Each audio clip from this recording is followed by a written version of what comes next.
Okay, wir haben jetzt gerade die Information bekommen, dass das MRCC Rome das Schiff hier angerufen hat und gesagt hat, sie haben Informationen darüber, dass heute Nacht um 3 2 Boote von der libyschen Küste abgelegt haben. Und wir sind jetzt auf Abfangkurs für diese Boote. Man kann auch vielleicht sehen, wir sind sehr viel schneller unterwegs als sonst. Das soll wohl ungefähr 1,5 Stunden dauern, bis wir auf der Abfangposition sind. Und ich mache mich jetzt mal bereit, damit ich fertig bin, wenn das hier mit der Rettung losgeht. Das MRCC, das uns angerufen hat, ist die Seenotleitstelle Italiens, die alle südlich von Italien stattfindenden Rettungen im Mittelmeer koordiniert. Auch unsere, nicht nur meine erste Rettung, auch die von Schiffsarzt Safe. So, are you excited? A bit nervous. Nervous? Yeah. It's your first rescue? Yeah. Don't know what to expect at all. Yeah. But I'll just help you prepare as much as I can, and I'll be shadowing Carolyn the first time to learn how it goes. So, and you can't get it right the first time, but I'm here to learn. Jeder fängt mal an und hier auf dem Schiff unterstützen sich alle so gut es geht gegenseitig. Um mich rum wird jetzt fleißig gewerkelt. Schwimmwesten und Rucksäcke mit Kleidung und Essen stehen bereit. What are you doing, Tim? Washing my hands. Well, we closed the curtains in order to make this an enclosed space for when the rescue people first come on board. Planen und Heizstrahler bieten zumindest ein bisschen Schutz vor Wind und Wetter. So, hier an Deck ist jetzt im Prinzip alles vorbereitet. Wir fahren immer noch mit voller Geschwindigkeit Richtung Abfangposition. Und jetzt, wo alles vorbereitet ist, kehrt hier so ein bisschen die Ruhe vor dem Sturm ein. Die Rettungscrew ist tatsächlich auch noch mal was. Die sind gerade alle unten in der Messe. Weil so eine Rettung im Zweifelsfall natürlich auch sehr, sehr lange dauern kann. Wir werden mal sehen, wie lange das heute dauert, ob wir die Boote überhaupt finden. Noch sind wir nicht auf der Abfangposition und trotzdem sind schon alle Augen auf den Horizont gerichtet. Bis das MRCC wieder anruft. Die Crew hatte jetzt gerade wieder Kontakt mit dem MRCC in Rom und die haben uns jetzt sozusagen abgesagt. Das heißt, irgendjemand anderes, wir wissen nicht wer, kümmert sich um diese Boote. Wenig später ist klar, wer. Es ist die libysche Küstenwache. Von Italien und der EU finanziert, fangen ihre Schiffe immer mehr der Boote vor der libyschen Küste ab. Madeleine hält Rücksprache mit dem MRCC. Okay. Alright, we will stand by. Ohne Anweisung der italienischen Behörde darf die Crew nicht agieren. Okay, understand. Standing by in this area. Thank you very much. Okay, goodbye. Okay. Und jetzt heißt die Anweisung, warten, ob die libysche Küstenwache unsere Unterstützung anfordert. So you have to look under the helicopter.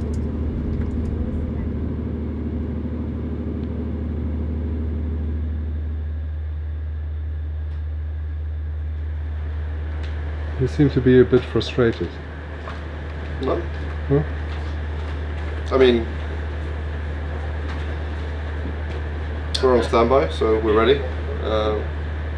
Yes. Over here we have a European Union warship, and right in front of us we have Libyan Coast Guard, who are currently intercepting a rubber boat, and we're standing by in case there's any problems.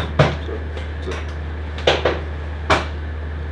Ganz ehrlich, nix professionelle Antwort kann über die offensichtliche Frustration nicht hinwegtäuschen. Allen hier an Bord ist sie anzumerken. It was really not easy to see that happening. Die Crew muss mit ansehen, wie die libysche Küstenwache sich mit den Menschen an Bord auf den Weg zurück Richtung Libyen macht. Und Madeleine bringt die Gefühle der Crew auf den Punkt. It's heartbreaking for us. We're here because we really genuinely believe that these people's lives need to be saved. And while you can say, okay, the Libyan Coast Guard prevented those people from drowning now, what they've done is they've taken them back to torturous situations.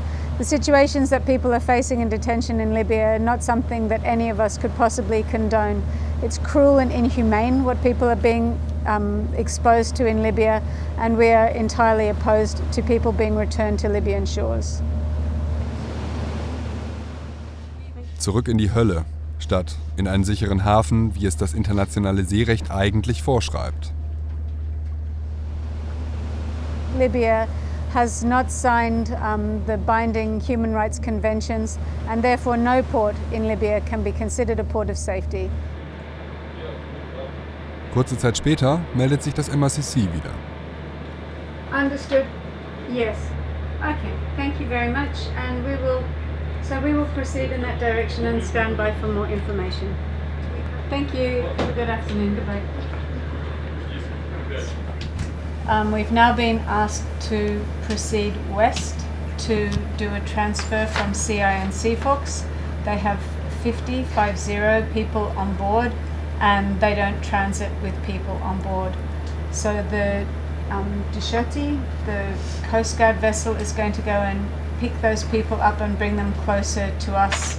Wir sollen also Menschen, die von einer anderen NGO gerettet wurden, übernehmen und auf Anweisung des MRCC nach Italien bringen. Wann genau das passiert, weiß an Bord niemand, und da es bis zum Abend keine neuen Informationen gibt, gehen wir schlafen. Könnte eine lange Nacht werden. Sie wird kurz.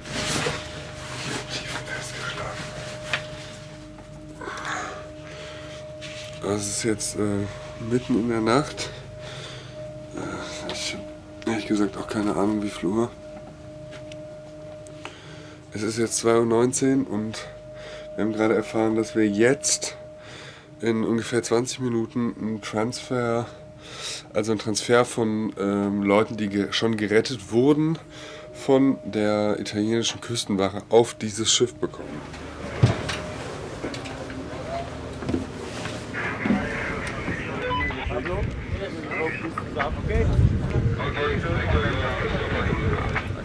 Die Boote sind jetzt gerade zu Wasser gelassen worden, also sowohl RIP 1 als auch RIP 2.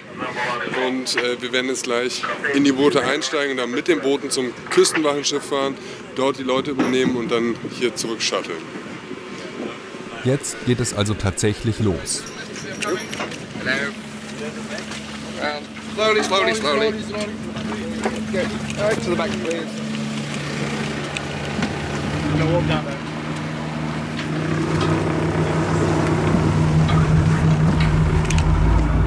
Wir fahren mit den RIPs, das steht übrigens für Rigid Hull Inflatable Boat, hinaus in die tiefschwarze Nacht.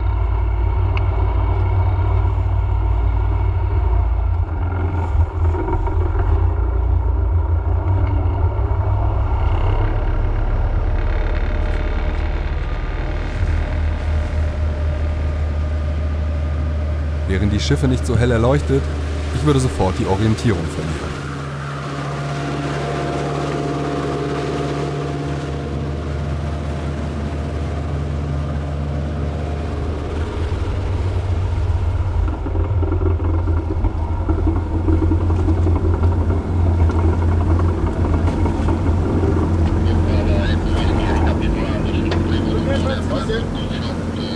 Eine kleine Tür in der Seitenwand des Küstenwachenschiffs begrüßt uns ein Mensch im Schutzanzug.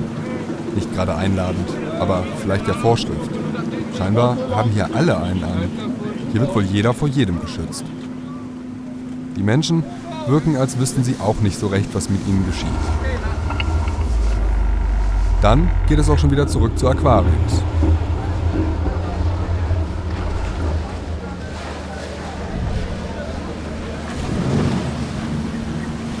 Andocken wie geübt.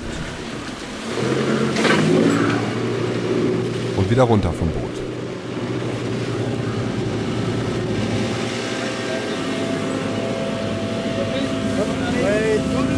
Take off your space.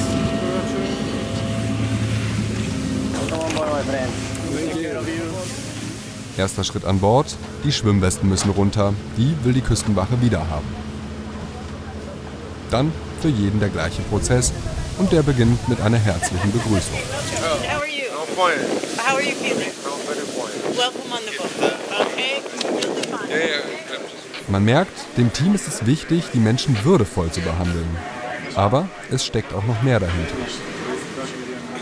Was was jetzt hier hinter mir passiert, ist die sogenannte Triage. Sie gucken sich einerseits an, wer sind die Leute, die da kommen, Fragen wie, woher kommst du, wie alt bist du. Das ist zum einen dafür da, um festzustellen, ob da vielleicht Minderjährige dabei sind, dann werden die direkt markiert, weil die natürlich anders behandelt werden. Und gleichzeitig ist auch immer noch Tim aus dem Medical Team mit dabei. Und der scannt auch gleichzeitig, gibt es irgendwelche Anzeichen für Unterkühlung, für irgendwelche Krankheiten. Und jeder, der hier rein will in den Raum, der muss sozusagen erstmal durch diesen ersten Scan durch. Und so geht das für Stunden weiter. Boot um Boot bringt die Menschen an Bord. Auch Frauen, Kinder und ganz zum Schluss ein kleines Bündel, das selbst die stärksten Seebären schwach werden lässt. Nicht nur die.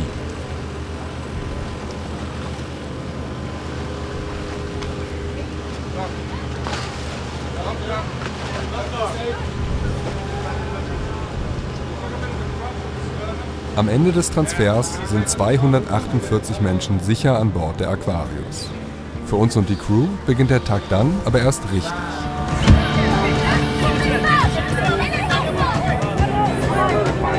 Come on,